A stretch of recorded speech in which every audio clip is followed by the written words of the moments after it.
大家好，欢迎收看《震惊最前线》，无马看中国，我是主持人张荣麟。再次感谢大家收看我们的节目哦。现在的人都被这个网络手机给制约哦，尤其脸书有成为一个世界上最大的一个所谓社群平台的部分，又主宰有非常大的一个影响力哦。2月18，这个澳洲人一起来发现哦，他们这个脸书竟然没有办法分享新闻的讯息哦，因为这当然也难怪了。我们这个学传播了解哦，这个传统媒体哦，这个广告的下单。马上在几年前已经被网络给超过，也就是说，所有的厂商他愿意投钱给网络商，而不愿意给这个所谓的传统媒体、报纸啦、电视啦等等这个部分，所以导致很多媒体产生了许多的一些改变哦。所以这个脸书跟澳洲他们就是为了有关在整个新闻上到底在脸书分享哦，这个付费要谁来付费哦，产生许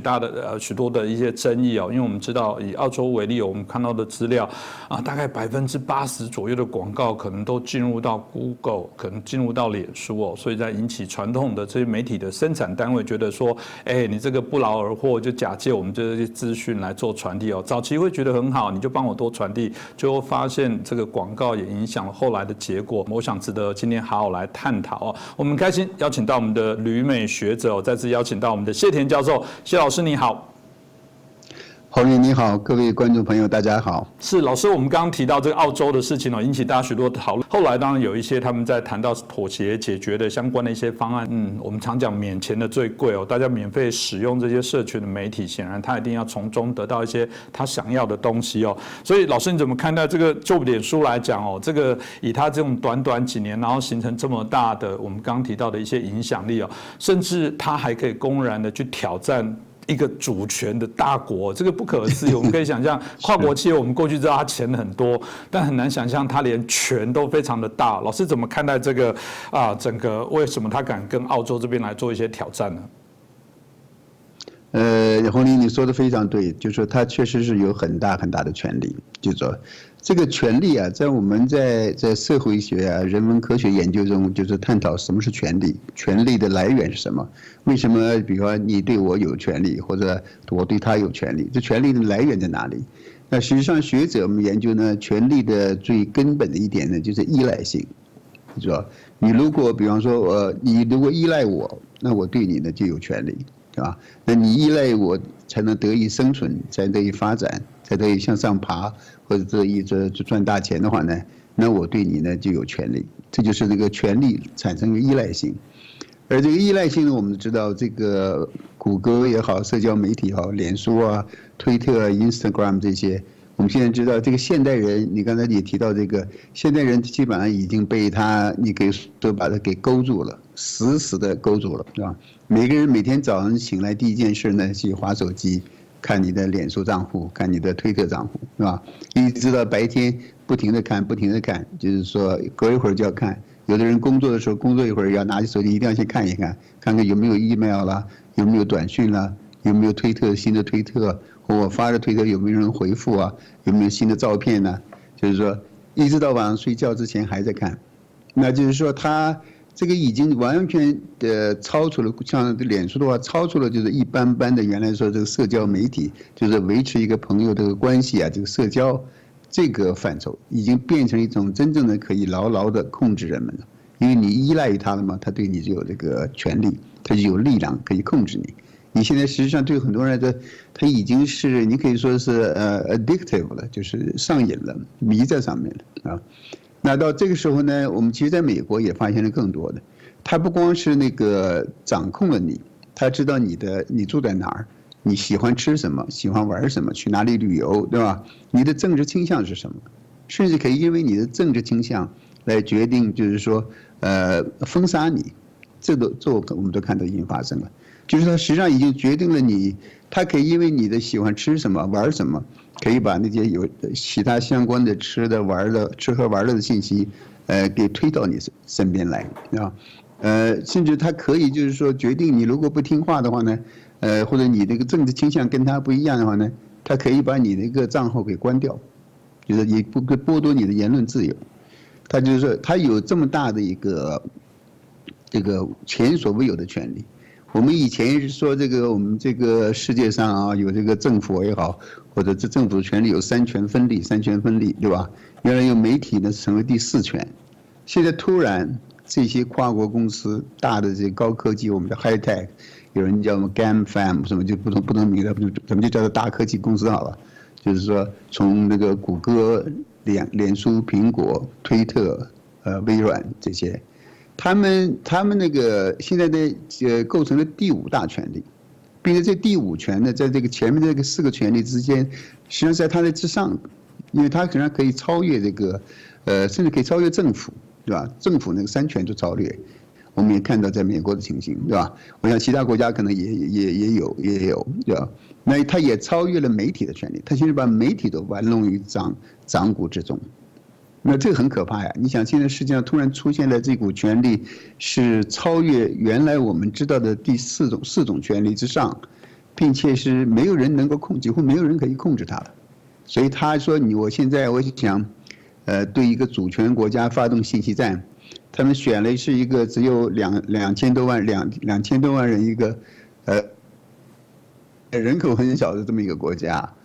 来出示牛刀。你可以说这是一个小试牛刀。我认为下面以后的这个冲突啊，会继续出现，并且会越来越大。并且这个呢，实际上让全世界人们突然猛然惊醒了，原来还有这么大一个怪兽，就是lurk在我们那个头上在盘旋啊。所以这个影响呢，原因就在于人们依赖它，人们给予了它权利，它就可以那个挑战任何政府、任何人民的所有的权利。是。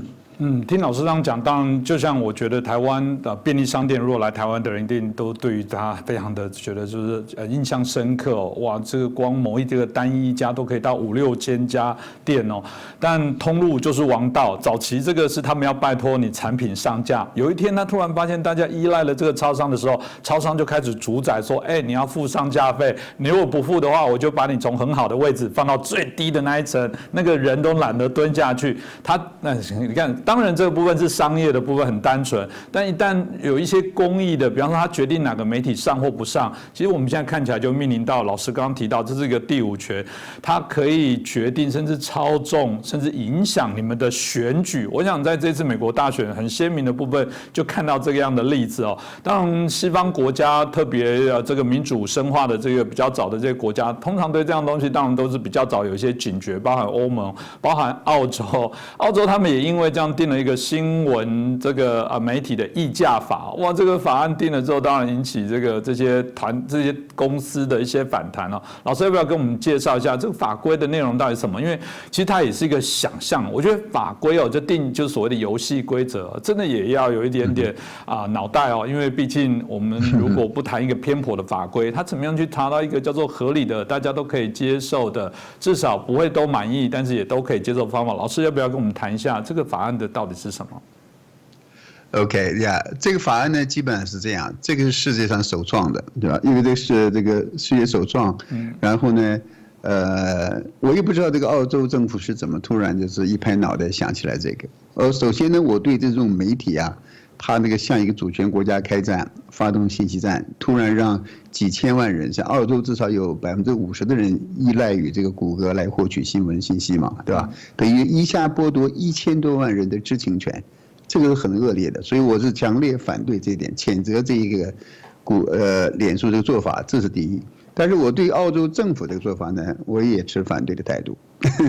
是这样，因为它实际上它是世界上首创，它想解决这些，因为澳洲那些广告公司，对吧？因为美国这些科技公司，因为脸书这些谷歌，他们那个收入减少，因为这个澳洲的新闻媒体呢，都把他要付他的记者啊、媒体啊各种各样就是运作采来的新闻，他们都争先恐后的放在这个脸书上面。放在脸书上面呢，在脸书上，因为脸书有这个人气，它可以收集到这些人，对吧？它在全世界现在我都忘记多少是20亿了吧，已经。就是说，那对于澳洲来说，我记得刚才你说过数字，是80%的人都在用，对吧？那就是说这些人都在用，他呢就是说，那媒体他一定要上这个脸书。他也知道，他上了脸书就可以从脸书上，甚至可以从脸书上赚到钱，或者从那个推特上赚到钱。那这样的话，但是呢，他们给他很少。我们也看到这个分成的时候，分账的时候，给他们付的钱是非常非常少，因为这个大部分的广告收入呢，实际上是被谷歌给脸书给拿走了，被美国人给拿走了。那这个澳洲政府出于这个考虑，我觉得这可能还有一点那个nationalism， 就是这种国家主义了、国家保护主义的想法在里边，觉得我们澳洲人的智慧产权，我们制造出来的东西被你美国人给这拿走了，你还有占有这么大的市场份额，你还可以控制我们，所以他要他们付费，所以他呢并且他来主管说主导是说你必须怎么样付费，我觉得这个是我所反对的，因为我认为这个是政府干预了这个商业的竞争，就是说这实际上如果要通过的话，这会开一个非常不好的先例，就是你如果说这个政府认为我这个政府认为你这个产业对于另外一个产业的付费偏低，让某一个产业就是说，损失了收入，那我就给你立法，要求你必须付钱，强迫政府付钱，这个是共产党政权的做法，这个我觉得是不可以的。在中国有个很那个贴切的例子，就是那个我可能很多朋友都台湾很多朋友听说过，叫做剪刀差，我们叫做工业农业产品的一个剪刀差，什么意思呢？就是共产党呢强迫用低价收购农民的粮食，然后呢卖给城市的工人，对吧？卖给城市人，然后把城市的工人产生的工业产品呢高价的卖给农民。这个实际上他就是说，实际上这政府也是在强迫一个产业呢给另外一个产业付钱，对吧？当然，这个澳洲这是强迫这个美国的高科技公司给这新闻产业付钱，这个用意出发点我当然我们可以理解，因为我也反对这个谷歌等这些高科技公司他们的做法，对吧？但是澳洲政府的做法呢也是错误的，我认为这个不应该，他们应该另外考虑其他的方法。待会我们可以谈到，我说怎么去解决这个问题，就是说，因为它有垄断，这个谷歌这些脸书这些公司，他们有垄断、有市场、有控制，那我们应该做的是去打破这些垄断，当然这个很难，对吧？但是你不能够就是说政府来说，我来决定你应该给他付什么钱，或付多少钱，或付不付钱，这个 approach 这个方法啊，这是错误的。所以这些脸书的公司，你看，澳洲政府一旦开始要搞这种立法的话呢，他马上他抓住了一些理，我觉得他们的做法是非常恶劣的，但是他确实抓到了一些理，你被他抓住了，对吧？你是抓住的话，他才可以再敢于那样，就是说，干脆把你给全部关掉，对吧？这是因为我觉得澳洲政府的这个立法呢，这个做法呢，有些鲁莽，有些那个，并且有违于这个市场这个资本主义的自由竞争和那个是商业市场的规律，我是这样看的。你怎么看见，胡林先生？是，谢谢老师哦。其实当然这个部分我记得，就老师一讲，我就想起台湾早期也发生过这样的类似的案例，是指所谓的广播电台播音乐这件事情。这就是到底可不可以？那要不要付费？还有包含我们很多的卖场哦，因为就很开心啊，就觉得放个好听的现在最新的专辑啊，然后让员工边工作边可以听。这时候人家说，不行呢，你们怎么可以这样子？这个有没有公播？公播是不是要另外再做一些付费？也产生这个拉拔啦。的确，如果良善的说，它只是一个在商业机制上面的运作，我觉得这都是一个新的状况、新的事件，大家重新去做一个评估哦，然后找到一个合理的共生的一个点哦。那当然，如果不好的、不良善的，或者是他自己有这样的权利，像我刚刚老师我觉得很持平谈到，我们大概在选举的时候，谷歌啦，或者是 Twitter 啊，或者是我们现在谈到脸书，到底有没有一些权利来做某些超越政府法规的一些事情呢？我觉得这个也真的是以前也没人遇过，因为这毕竟都是新兴的科技哦。所以有人也说，这一次好看起来他们两边啊，因为这样的冲突开始做一些妥协啦，然后彼此在做一些相对应的一些拉拔。有人说，就像我刚刚提的，好像最终会找到一个所谓的比较共生互利的相对应的一些方法。老师您怎么看待？也就是你刚刚提到有什么好的一些建议呢？黄宁，我可不可以再补充一下刚才那个事情？我们再讨论下一个啊。好，就是首先虽然这场战争啊或者战斗最前线是在澳洲发生的，对吧？是美国的高科技跟澳洲政府啊在打架，对。但实际上这个问题的根源呢，实际上是在美国。因为这些公司都是美国公司，对吧？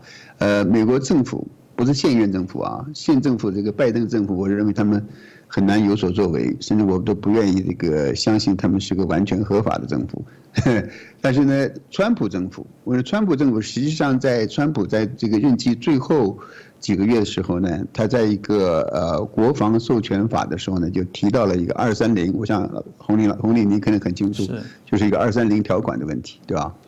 那这个为什么这些高科技公司它可以做得这么大，并且无所作为，为非作歹，无所顾忌？原因呢，它有这个230条款的保护，就是说他说我就是一个载体，我是个载体，对吧？我就是个平台，然后呢，你们都来发消息、发新闻，对吧？然后呢，当然我赚我的钱，就是他不为这个新闻的内容来负责，就是说。那如果你能真正是做到只是个载体的话，你新闻的内容发布新闻的人来负责，这也无可厚非，对吧？但是后来我们知道不是这样，因为这些公司实际上都是偏向于美国的这个左派新社会主义这一派阵营的，他们不光是说他不是只是作为一个载体，因为作为载体他必须允许保守主义的右面的左面的所有的内容都在上面，他们开始介入了。他们不甘心只当个球场，他们要当裁判，他们要下去那个踢球，是吧？他们进去把这个内容呢，就是说他不喜欢的东西，他可以限制，是吧？可以封号，可以关闭，可以撤掉视频，他做这个。而呢，他又同时有这个230的条款的保护，使他免于受到起诉，这个就是他们做大的原因。所以当时川普政府呢，他们在这个。我记得最后一次在这个国防授权法案里边呢提到了这个剥夺他们这个230条款的保护，但是后来很遗憾的这个没有实际没有完成，所以这个事情上进入上没有完成，他们仍然享有这种至高无上的权利，可以为所欲为，也很难胆大包天，也掌握了很大的市场，所以他们现在开始做这件事情这是我想补充一下刚才讲的。还有你说这个怎么解决啊？我觉得解决的这个关键呢，在于这个怎么打破他们的垄断，这个确实是个新的垄断方式。我们如果找美国的这个反托拉斯法，你找的是当年的那个谢尔曼那个法案，比方说回顾到100年前的那种反托拉斯法的话，从最早的，我想大家可能台湾应该也很熟悉，就是说美国有一个标准石油公司，大家知道是吧？那标准石油，洛克菲勒的标准石油公司，它非常成功，它这个吞并了所有的一些小的石油公司，越滚越大，越滚越大，最后整个美国几乎这个东半边的半壁江山都是他们的，所有人都要从他那买汽油，因为汽车开始慢慢热起来了，对吧？那他在买石油的时候，反托拉斯法出现以后呢，美国政府给强制的把它给分散，给它分解成那个，当时我记得应该是分析成20几个石油公司，20几个石油公司呢，它可以那个洛克菲勒家族他自己的利润并没有受到损失，他仍然拥有很多股份，但是每一个公司都有不同的人拥有，他有20几个公司之间互相竞争，至少在我们现在的这个自由资本主义经济制度下呢，这种自由竞争对消费者是有好处的，对我们老百姓是有好处的。那你对这种石油、钢铁，对吧？这些甚至银行这些产业，你可以把它分解以后呢，让它自由竞争，让消费者有选择，这样可以有效的就是说打破它的垄断。但是你说这个高科技怎么办？实际上，美国政府早期那个对微软就实际上已经有过这个准备，想用反垄断法来对付微软。当时微软不是有它这个Windows Operating System， 就是那个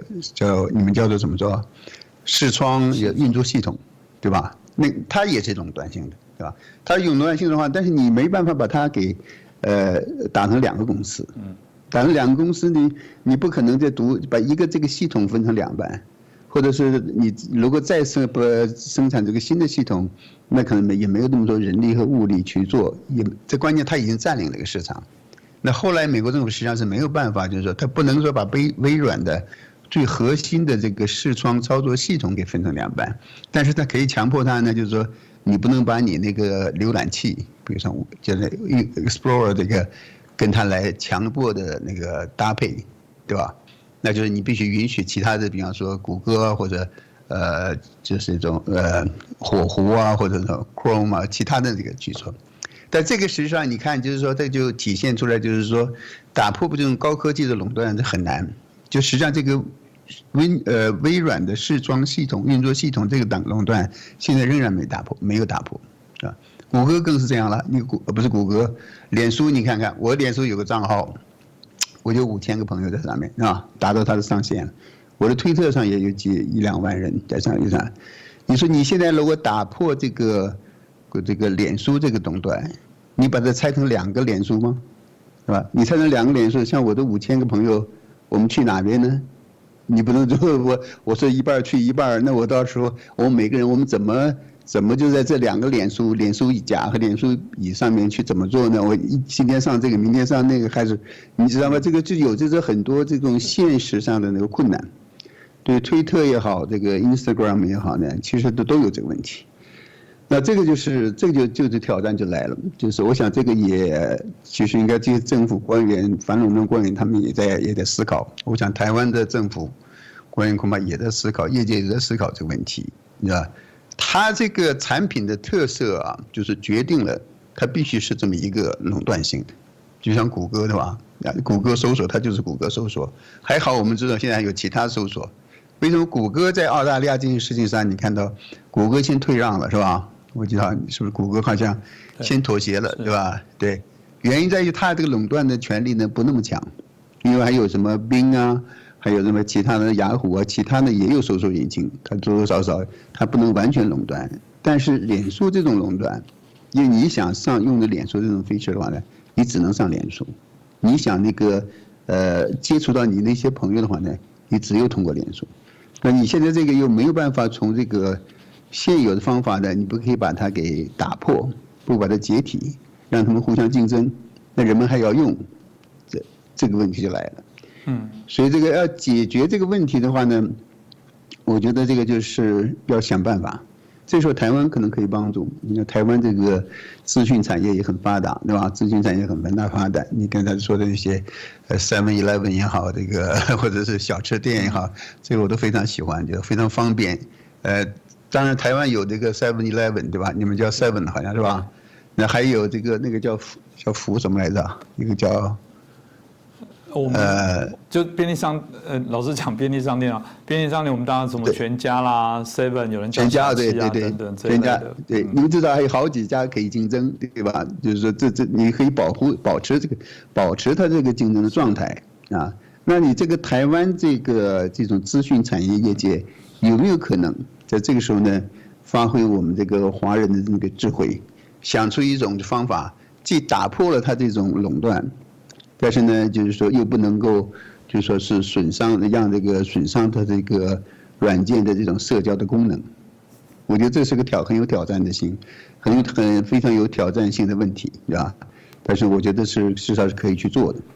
实际上我在这个美国这个脸书、推特他们开始封杀川普的时候，我当时写了一篇文章，就是说怎么样我记得我这个标题是就是说。把这些社交媒体啊，怎么做法？我当时的建议呢，这是应该是1个月以前写的吧，1-2个月之前写的。我觉得就是把它们变成一种公用事业，变成一种公用事业以后呢，就是把它变成像我们叫做公用事业，就是 public utilities， 就是说水和电啊、煤气这些东西。因为这个互联网呢，我认为把这个互联网呢，你需要把它变成一个公用事业，因为人们现在对这个互联网上网。和用社交媒体这种依赖性呢，已经你可以说这是跟水电呢、煤气啊都差不多了，对吧？你不可能你现在怎么这些现代人他的生活方式上，你怎么让他离开那个手机，离开上网呢？对不对？不管电脑上网还是手机上网，所以你如果把它变成一种公众的公用事业。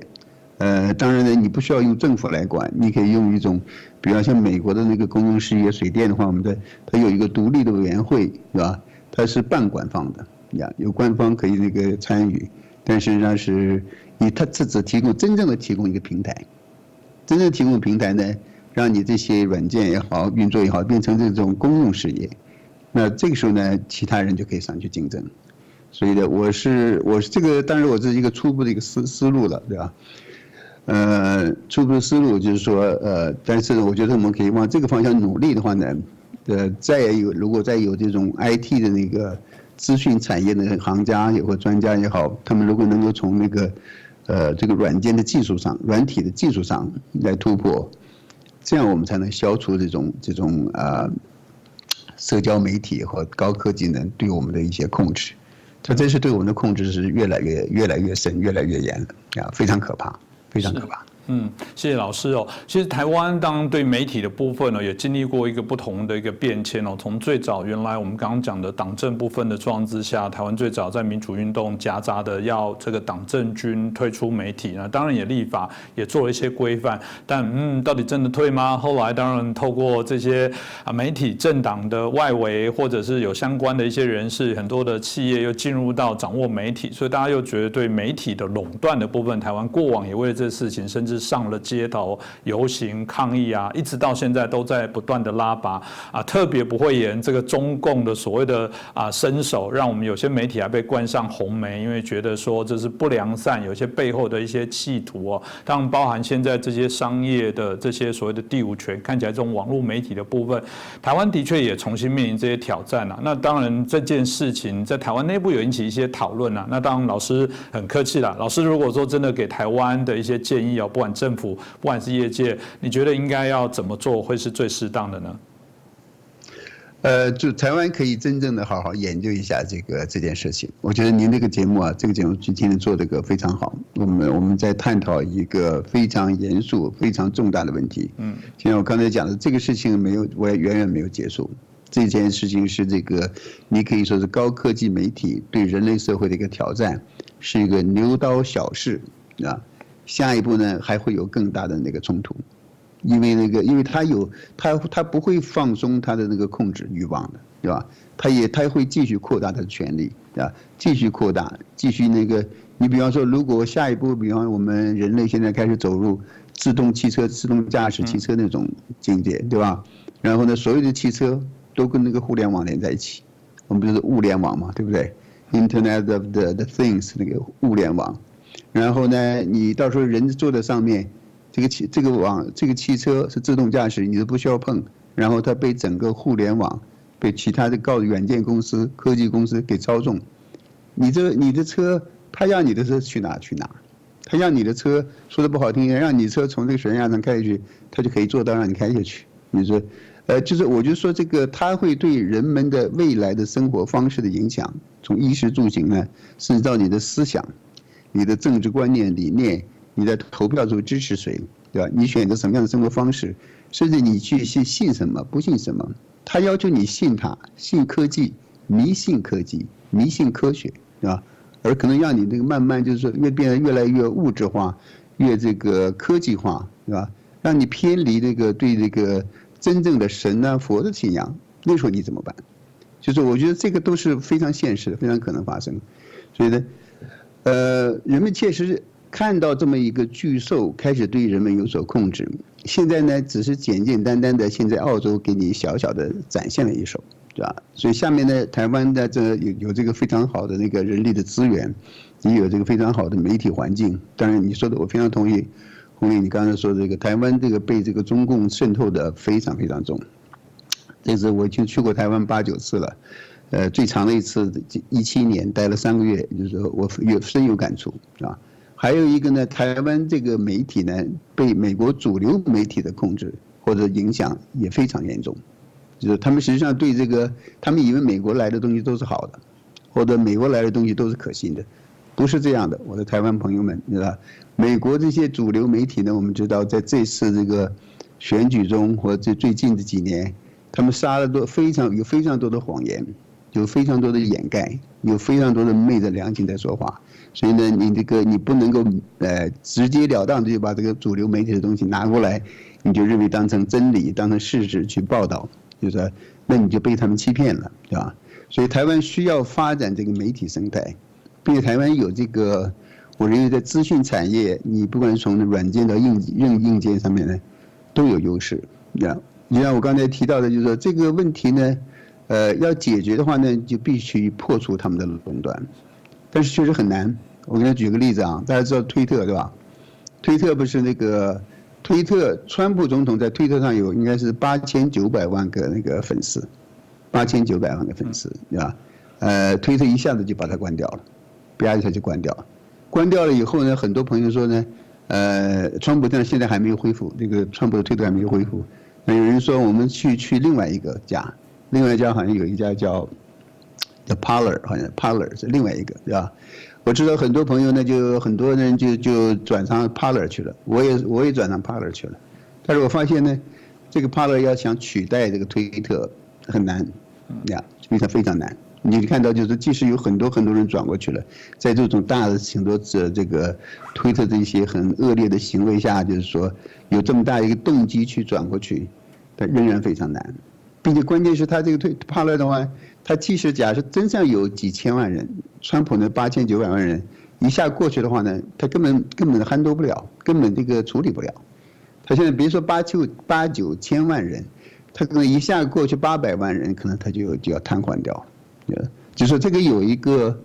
这个 first mover advantage， 就是先发优势了，在这里边，因为它确实已经占有了市场。就是说，你从不管是 Parler 也好，其他也好，你想那个夺取这个推特或者脸书的这个竞争优势，也会很难的。就像脸书，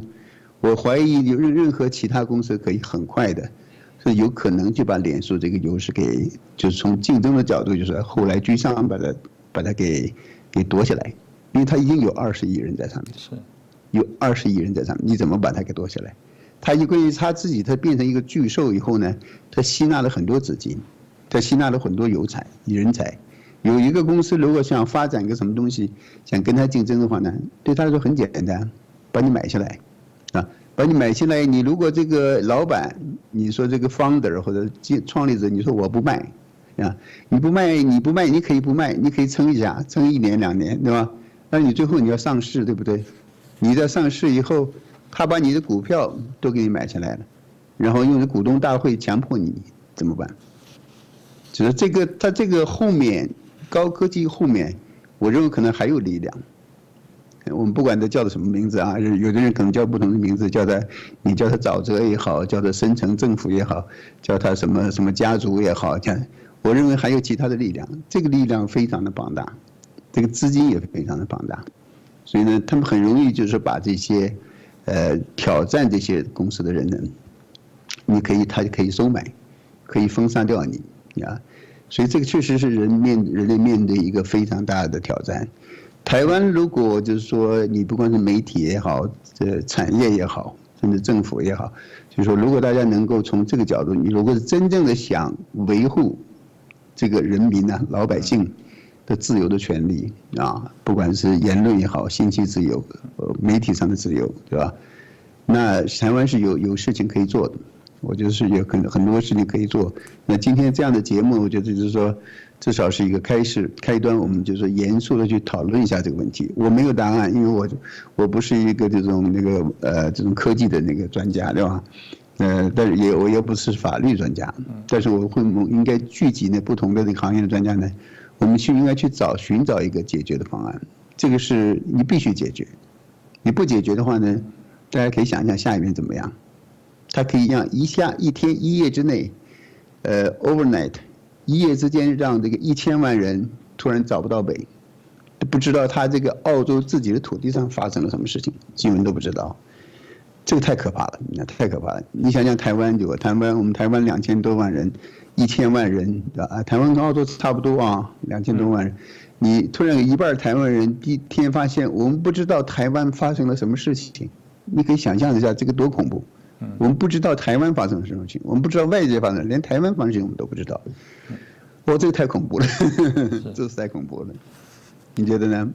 是，我觉得老师刚刚提到也非常好。这除了我们刚刚提到的，如果单纯是商业机制上面怎么样互利共生，我想这些商业的人他们会去好好去做一个讨论，找到一个平衡点哦。但对于深层里面，我们刚刚提到的，因为有人掌握了那么厉害的高科技，而大家又被他制约了，如果他被不良善的人所运用的话，会产生什么事情？其实，在每次的选举，大家最担心的就是这件事，不管在台湾，不管在欧美，事实上就发生了这样的一些讨论，甚至产生了实质的一些影响哦。那这个真的是我们必须要去做一些关注啦。但听来，最终还是要成为一个脑袋清醒的人，还是非常的重要哦。这个不被制约哦，所以真的谢谢我们有那么多很好的学者哦，每次在节目当中都让我们随时保持清醒哦，不要一下子就进入迷糊了，而被人家洗脑控制，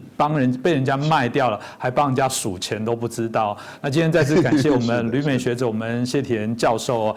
这么精彩的这些分享，我们再次感谢老师。谢谢你，洪林，谢谢各位，谢谢观众朋友。